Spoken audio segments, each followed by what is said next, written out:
Hello everyone, welcome to fearless maths. आज है हमारा डे 1 ऑफ 25 डेज सीरीज। इसमें हम क्या करेंगे कि मैथ की चैप्टर्स का रिवीजन करेंगे। पर चैप्टर अगर जैसे कि एक चैप्टर एक दिन में कवर हो पाता तो एक दिन में, वैसे तो प्रॉपर कोशिश करेंगे एक दिन में एक चैप्टर को कवर करने की कोशिश। उसमें हम बिल्कुल बेसिक से टॉप तक कवर करेंगे। किससे? Base to top. उसमें हम 2 से 3 क्वेश्चन की प्रैक्टिस भी करेंगे। आज हमारा day 1 class 10th mathematics UP board के लिए प्रिपेयर करेंगे। मेरा नाम अभय पिप्पल और आप सभी से मेरा हार्दिक अनुरोध यह है, कृपया लास्ट तक जुड़े रहें, जिससे कि आपको बहुत मदद होगी, गारंटी है हमारी। ठीक है, तो मैं जैसा आपको बताया कि लास्ट में मैंने एक वीडियो डाल रखी है जिसमें कि आपके कुछ 5-6 क्वेश्चन हैं, इंपॉर्टेंट क्वेश्चन बोर्ड के लिए, जिससे प्रैक्टिस फॉर्म में है वो। ठीक है, तो पर मैंने उसमें आपको ये बताया था कि हम चैप्टर नंबर 1 का हम रिवीजन नहीं करेंगे। क्यों नहीं करेंगे? क्योंकि वो बहुत शॉर्ट चैप्टर है। उसमें बस तुम्हें अपर में पर में सिद्ध करना है वो, कि जो मैं पहले लास्ट वीडियो में आपको करा चुका हूं, 2-3 क्वेश्चन कराने थे उसको, वो मैंने करा दिया। उसमें हम स्टार्टिंग करेंगे चैप्टर नंबर 2 से। चैप्टर नंबर 2 क्या है आपका? चैप्टर नंबर 2 नाम है बहुपद। इंग्लिश में बोलते हैं भाई साहब को पॉलिनोमियल। ओके, बहुपद और पॉलिनोमियल क्या होता है? बहुपद ये 9th में हमें पता पड़ा कि एक संख्या से ज्यादा वाले पद होते हैं बहुपद। ठीक है, अब इसमें ना, इसमें बहुपद हम 3 तरीके के बहुपद होते हैं। कितने तरीके के बहुपद होते हैं? 3 तरीके के बहुपद। बस पहले हम एक पदी, द्विपदी, बहुपदी ऐसे पढ़ते हैं हम। पर एक पदी बहुपदी तो ऐसे पढ़ते हैं मेजरली, पर इसमें हम क्या पढ़ेंगे? केवल बहुपद। बहुपद होते हैं 3 तरीके के। कितने तरीके के? 3 तरीके। फर्स्ट वन इधर आ जाएगा, सेकंड वन इधर and third one is here. ठीक, पहला वाला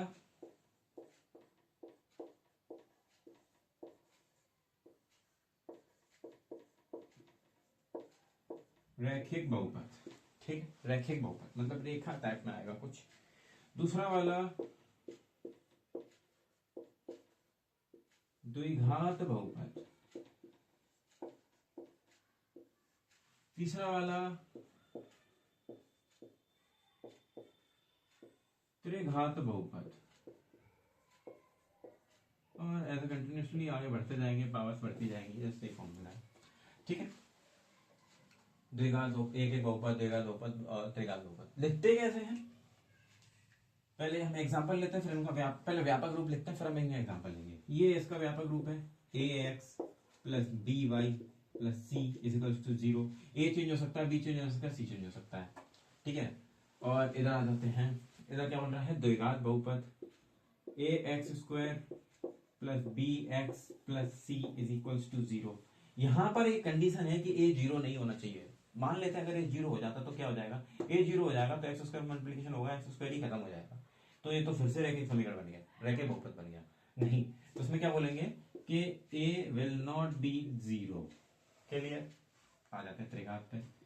ए X cube B X square C X plus D is equal to 0। Same here, A must not be 0। Okay, अब क्या करेंगे? ठीक है, अब इनको एग्जांपल लेते हैं कुछ। इसका एग्जांपल ले लेते हैं। X plus y plus 2 equal to 0। ये हम 9th में पढ़े थे, ऐसे कुछ समीकरण पढ़े थे हमने निकाल निकाल के। इसका क्या है कि x square plus 2x plus 3, नहीं प्लस 2 ही ले लो, या कुछ और ले लो, माइनस 3 2 जा 6 वगैरह वगैरह वगैरह, 4 2 जा 8, सो 8 ले लो। क्या ले लो? 8 ले लो।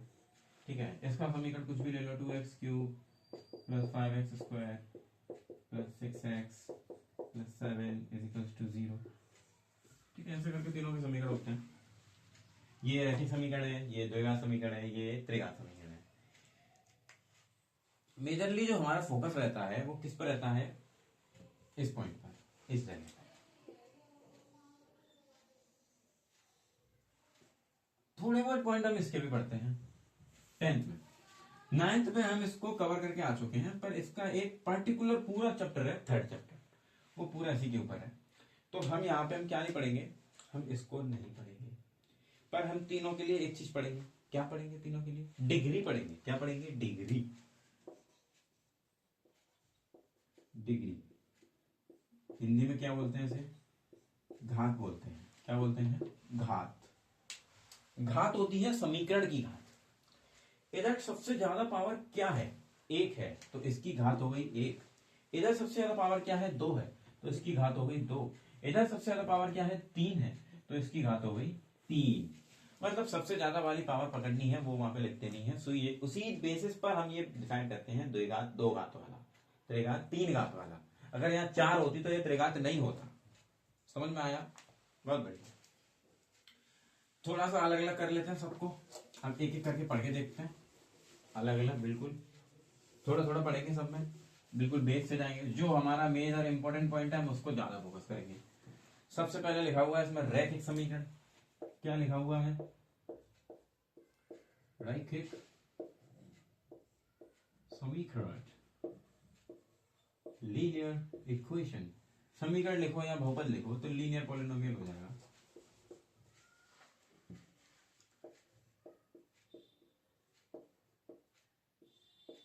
बहुपद, ठीक। व्यापक रूप क्या है इसका, क्या व्यापक रूप,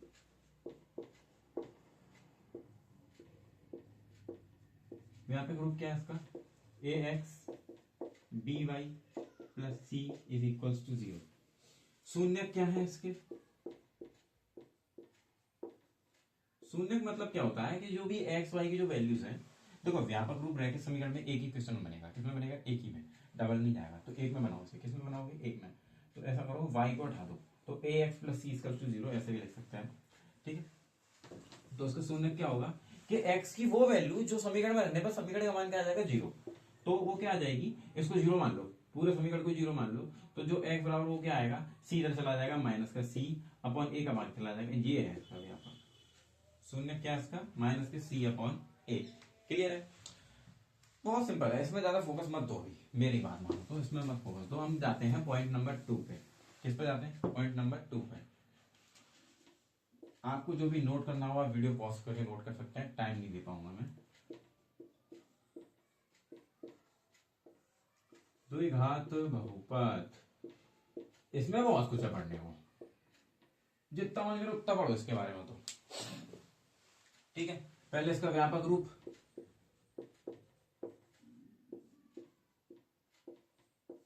होता है तुम्हारा A X square B X plus C is equal to 0, ठीक है।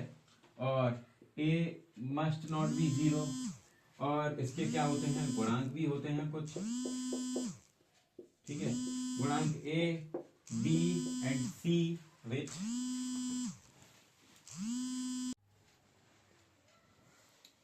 And a and b, a should not be 0, and फिर शून्यंक हमें पता है ए बी सी, और गुणांक इसके ए बी सी, और शून्यंक अल्फा और बीटा।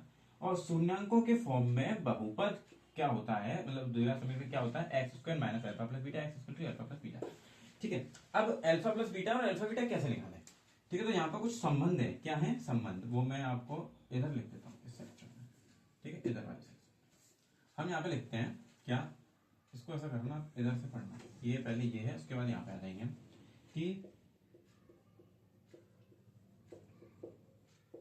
शून्यंकों व गुणांकों में संबंध। क्या होता है पहला संबंध,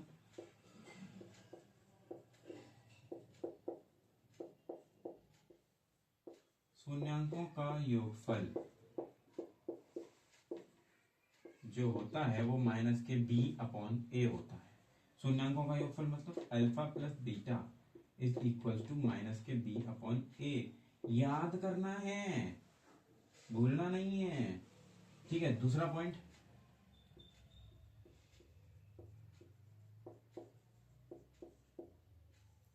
शून्यंकों का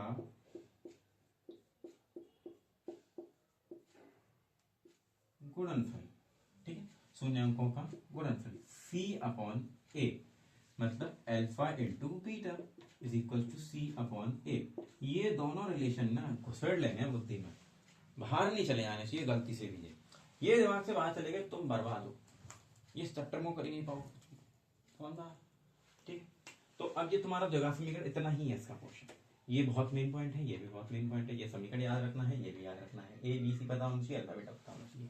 सवालों में इसको प्रूफ करना वगैरह वगैरह वो मैं भी बताऊंगा। ठीक है, तीनों के कॉन्सेप्ट खत्म कर लेते हैं।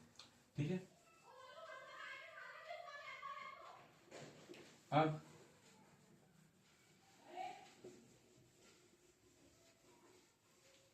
हम करेंगे कौन सा,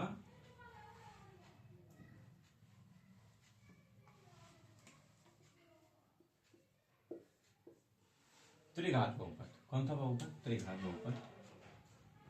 ओके, त्रिघात बहुपद मतलब 3 पावर वाला। इसका व्यापक रूप क्या होगा? इधर से शुरू करते हैं।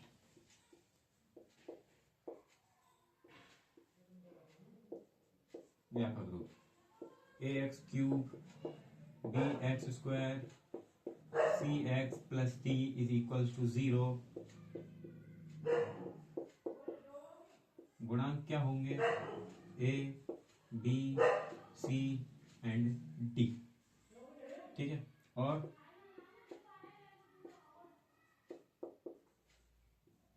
क्या क्या होंगे? Alpha beta and gamma. Okay, अब एक और इनके फॉर्मूला पढ़ेंगे।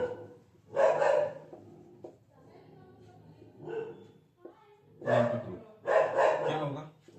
X cube minus alpha plus beta plus gamma x square.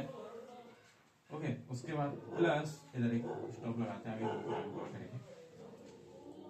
Plus क्या आएगा?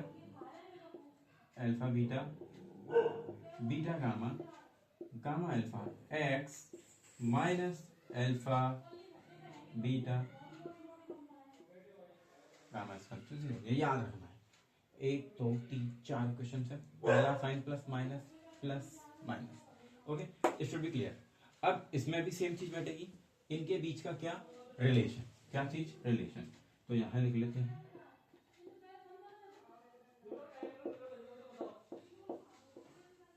शून्यांकों व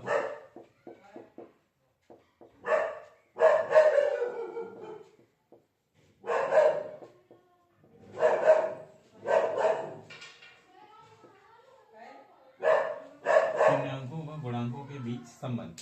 ठीक है, तो इसका पहला क्या होता है? Alpha plus beta plus gamma is equals to क्या? Alpha plus beta plus gamma is वाला सेक्शन, मतलब माइनस के बी अपॉन ए। दूसरा है alpha beta beta gamma and gamma alpha, वो है आपका सी अपॉन ए। तीसरा अल्फा बीटा एंड गामा, वो क्या है? माइनस के डी अपॉन ए। अब इसमें हमने तीनों की रिलेशन लिख ली है। अब इनके हम थोड़े थोड़े 2 क्वेश्चन पर करके देख लेते हैं। ठीक, ये लिख लो आप, उसके बाद में इसको साफ करते हैं। इसमें एक पॉइंट आता है आपके एमसीक्यू सेक्शन में। क्या पॉइंट आएगा एमसीक्यूज में? कि आपको ना कुछ ऐसे करके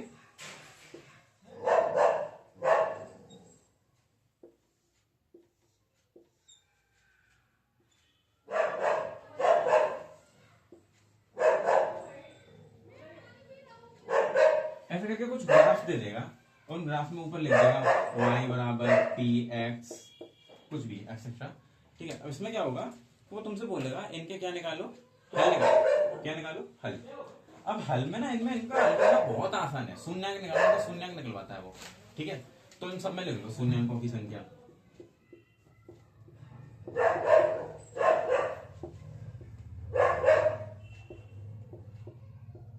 शून्यांकों की संख्या एक में लिख लेते हैं, सब में डायरेक्ट आंसर लिखेंगे।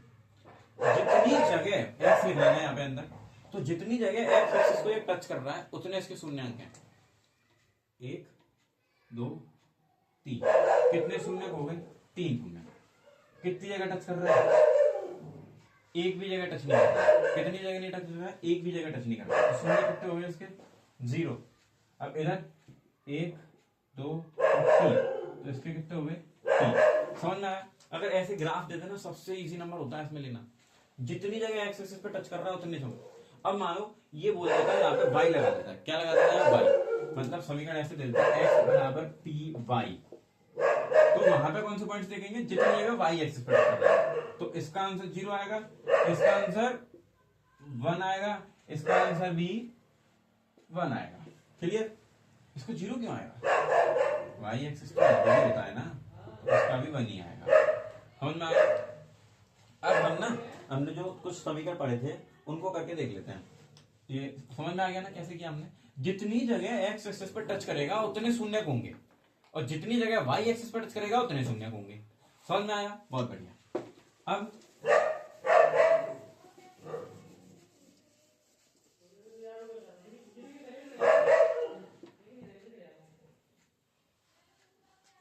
अब हम देखते हैं, कुछ सवाल लिखे हुए हैं यहाँ पे।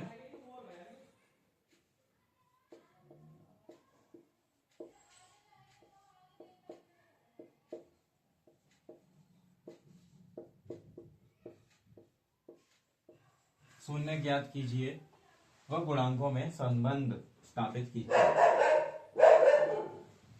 सेकंड,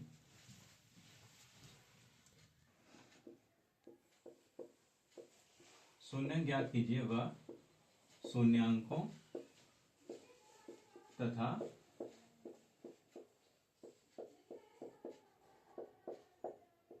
गुणांकों के बीच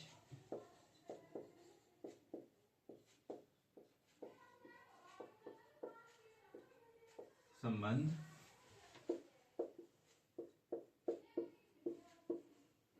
स्थापित कीजिए या सत्यापित कीजिए। ठीक है, अब हम क्वेश्चन पहला देख लेते हैं। पहला क्वेश्चन क्या बोल रहा है कि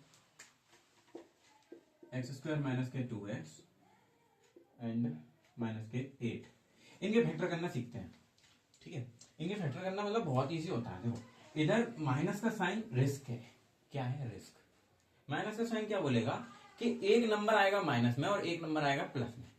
ठीक है, मतलब घटेंगे दोनों नंबर, घट के यहाँ पे आएगी वैल्यू। तो 8 के फैक्टर करो पहले तो। 2 से 4 बार, 2 से 2 बार, 2 से 1 बार। अब देखो 2 बचाना है और गुणा करके 8 लाना है, तो ऐसा कर लो 4 और 2, 4 में से 2 चले गए 2 और 4 दूनी 8। अब यहाँ बच क्या कर रहा है? माइनस का। तो माइनस का कौन सा लेंगे? बड़ा वाला नंबर लेंगे। कौन सा वाला नंबर लेंगे? बड़ा वाला। मतलब कि x² माइनस के 4x एंड प्लस के 2x माइनस 8। x कॉमन ले लो, x माइनस 4 प्लस 2 कॉमन ले लो, x माइनस 4। देखो x माइनस 4, x माइनस 4 ये भी कॉमन ले लो, तो x minus 4 common and x plus 2।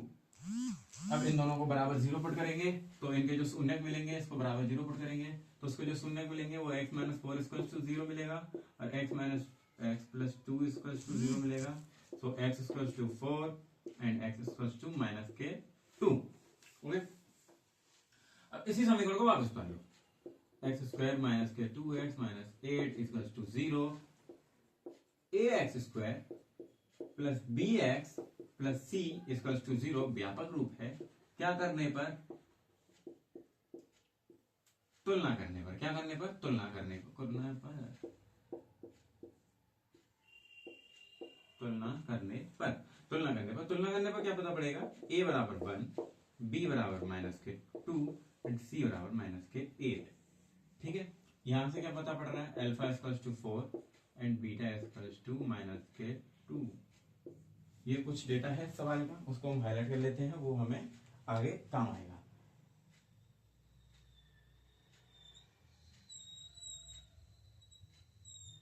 This one and this one, ये हमारे काम का डेटा है। शून्यक निकाल दिया हमने, शून्यक निकालने की बोली। उसके बाद शून्यांकों तथा गुणांकों के बीच संबंध स्थापित कीजिए। वो क्वेश्चन आगे का है, तो उस पर फोकस करते हैं। क्या संबंध? पहला पॉइंट,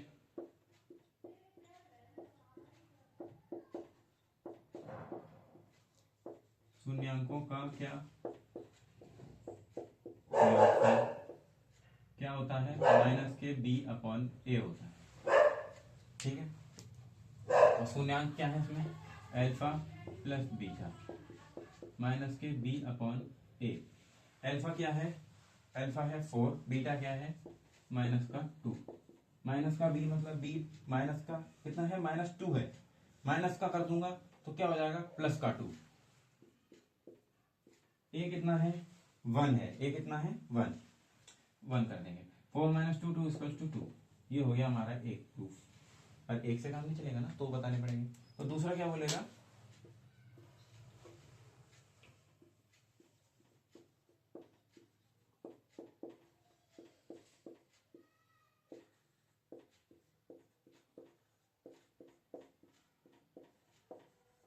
शून्यांकों का गुणनफल क्या होता है, C/A होता है। ओके, शून्यांकों का गुणनफल C/A होता है। शून्यांकों का गुणनफल means alpha into beta, C/A। Alpha है आपके पास 4 एंड बीटा है -2, 4 इंटू -2, और सी कितना है -8, और ए कितना है 1, -8 = -8। Statement proof. ओके, अब ये सवाल आप अच्छे से देख लो। इसी तरीके से आपको आगे के सवाल करने हैं। मैं 3 सवाल दे रहा हूं आपको करने के लिए। जिस किसी को कोई भी डाउट हो उनमें, वो कमेंट करे, मैं रिप्लाई कर दूंगा उसका। ठीक है, तो एक तो ये क्वेश्चन करा दिया मैंने। दूसरा क्वेश्चन सेम टू सेम, इसी की कॉपी, 4s² - 4s + 1।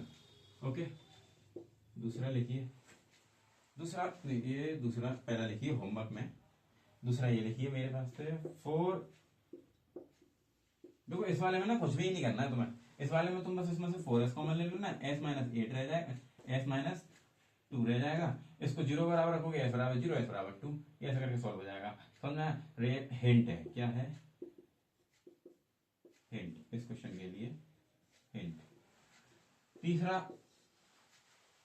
तीसरा है थोड़ा सा अच्छा सा सवाल नहीं लगा है, नॉर्मल सा ही है।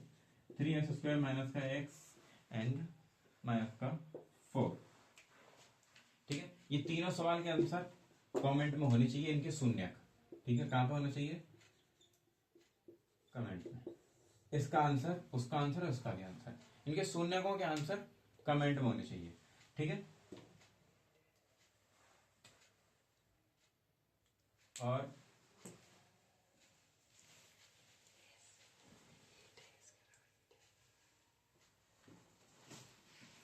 एंड यहां पे एक छोटी सी गलती हुई हमसे, ये यू नहीं, ये एस आएगा। समझा? अब ये वाले तरीके तो हो गए, पर मैंने आपको एक और फॉर्मूला दिखाया हुआ था, ऐसा कुछ याद हो तो, कि x² - α + beta x + alpha beta. इसका तो अभी कहीं यूज ही नहीं किया है ना, तो इसको अब हम यूज करेंगे आगे वाले में। ठीक है, तो आगे वाले में ना बहुत सिंपल है वो, कि अभी हम शून्यंक ज्ञात कर रहे थे, और अब हम क्या ज्ञात करेंगे, बहुपद ज्ञात करेंगे। क्या ज्ञात करेंगे, बहुपद।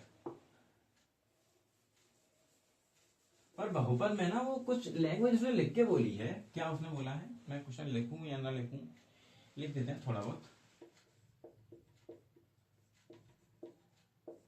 बहुपद ज्ञात कीजिए। ठीक है, और उसने बोल रखा है कि जिसके शून्यांकों के योगफल तथा गुणनफल क्रम से दी गई संख्या है, कि पहले शून्यांकों का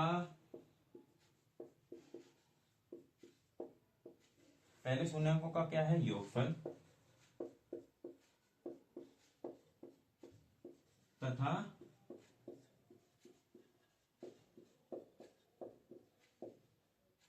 गुणनफल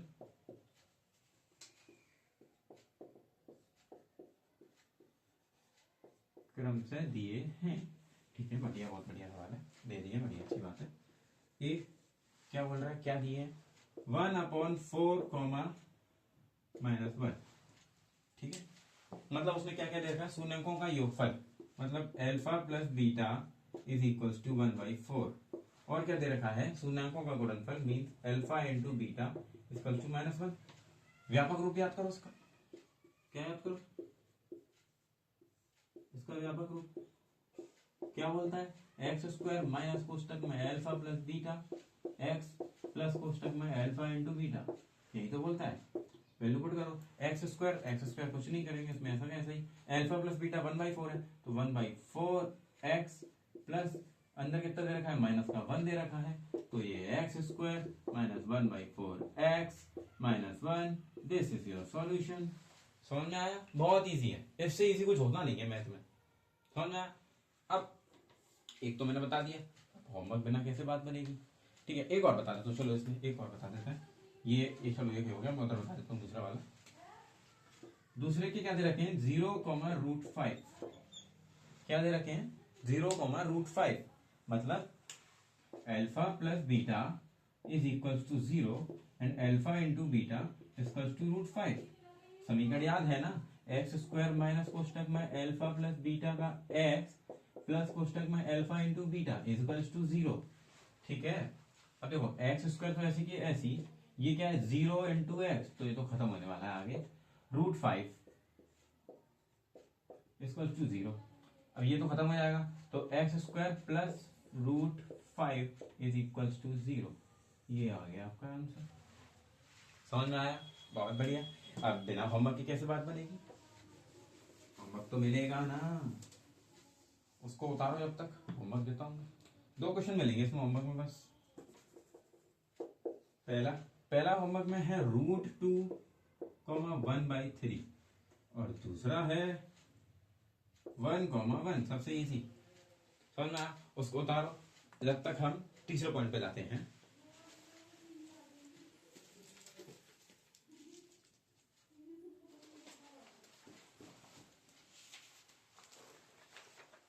हमने 2 घात वाले समीकरण अब तक कर लिए, अब बात आ रही है 3 घात वाले समीकरण। किन समीकरणों की? 3 घात वाले समीकरणों की। तो 3 घात वाले समीकरणों में ना तुमसे समीकरण के शून्य बहुत ही कम पूछेगा। क्या पूछेगा? बहुत ही कम। उसमें वो क्या पूछेगा, तुम्हें शून्य दे देगा, बस वो प्रूफ करने के लिए बोलेगा। क्या करने के लिए बोलेगा? प्रूफ करने के लिए बोलेगा। तो उसमें ना ज्यादा जोर नहीं पड़ना है, बहुत इजी है, बहुत सिंपल तरीके से बस हम ओवरव्यू लेते चलेंगे, मैं बताता चलूंगा थोड़ा थोड़ा। इसमें ये बोला है एक त्रिघात बहुपद के शून्यक -3, 0 और 5 हैं। क्या क्या है? Alpha equals to -3, beta equals to 0 and gamma equals to 5। ये दे रखे हैं। क्या बोल रहा है कि बहुपद ज्ञात कीजिए, बहुपद ज्ञात कीजिए। फॉर्मूला बताओ फटाफट से। इसका फॉर्मूला था कुछ ऐसा करके, पर एक्स क्यूब माइनस ही था ना, minus alpha plus beta plus gamma, ठीक है, into x square plus alpha 1 2 plus alpha beta and beta gamma and gamma alpha. उसके बाद देखो plus minus plus x minus alpha beta and gamma. ये ऐसे करके था कुछ, ऐसे करके तो था कुछ। वैल्यू पुट करो बस, सवाल अपने आप हो जाएगा। यहाँ पे लिख देना व्यापक रूप,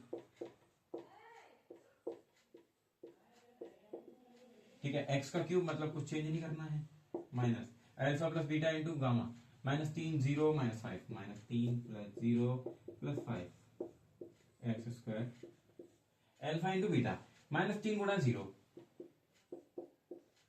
प्लस बीटा इंटू गामा 0 गुणा 5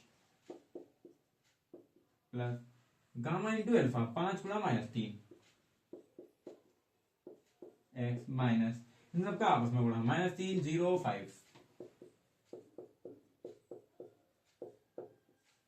ठीक है, इसमें बहुत सिंपल सी चीज है। जो मैं अंडरलाइन करूंगा वो 0 होने वाला है। देखो ये 0 हो जाएगा, ये 0 हो जाएगा, ये पूरा 0 हो जाएगा। ठीक है, तो एक्स क्यूब माइनस यहाँ पे कितना बचेगा, 5 में से 3 गए 2, 2x स्क्वायर, इधर देखो ये 0 ये 0, कितना आ जाएगा -15। तो आगे आगे कितना, -15x।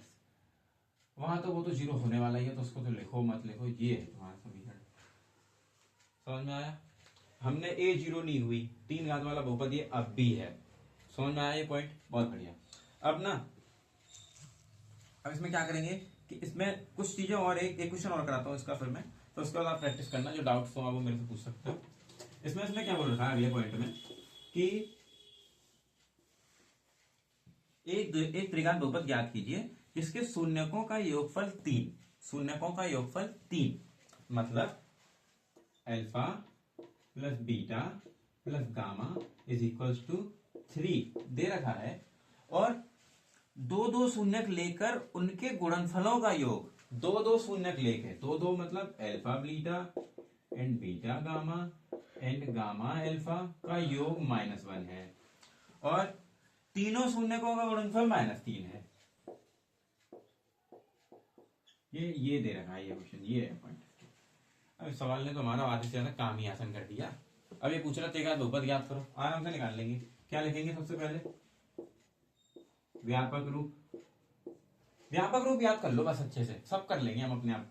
ठीक है, व्यापक रूप क्या है, x cube minus alpha plus beta plus gamma x square plus alpha beta beta gamma gamma alpha x x cube x square x and minus alpha beta and gamma equals to 0। Value put करो, x cube इसकी value क्या है 3 x square plus इसकी value क्या है minus का 1 x minus इसकी value क्या है माइनस का 3 बराबर 0। एक्स क्यूब ऐसा क्या है ऐसा, माइनस का 3 एक्स स्क्वायर माइनस का एक्स प्लस का 3 is equals to 0। This is our solution. Clear. इस प्रकार हमारा चैप्टर नंबर 2 समाप्त होता है। आपको कुछ इंपॉर्टेंट पॉइंट्स है जो मैंने आपको लिखाए हैं कि दो मतलब कि आपको मैंने द्विघात बहुपद के फॉर्मूले लिखाए, त्रिघात बहुपद के फॉर्मूले लिखाए, उनको आप याद करें और जितने ज्यादा से ज्यादा हो सके क्वेश्चन प्रैक्टिस करें। प्रैक्टिस नहीं करोगे समझ में नहीं आएगा लास्ट का। देखो मैं यूं नहीं कह रहा कि टाइम ज्यादा, हमारे पास टाइम है टोटल 25 दिन, समझ में आया। आज डेट है 2 और आपका पेपर आएगा 27 को आपके आगे आ जाएगा। ठीक है, तो 2 और 27 के बीच में बहुत कम टाइम है। तो मैं क्या बोल रहा हूं कि जैसे देखो 1 घंटा मेरी क्लास लेने में लगेगा, क्योंकि क्लास भले ही आधे घंटे की हो, लेने में 1 घंटा लगता है। उसके बाद 1 घंटा दो बस क्वेश्चंस प्रैक्टिस करने के लिए। एक चैप्टर 1 दिन में खत्म, लास्ट तक टच नहीं करना है वो मैं टच कराऊंगा कैसे मुझे टच कराना है, समझ में आया आपको। बहुत बढ़िया। चलो अब आपसे बड़ा जाने के लिए अनुमति मांगते हैं। धन्यवाद।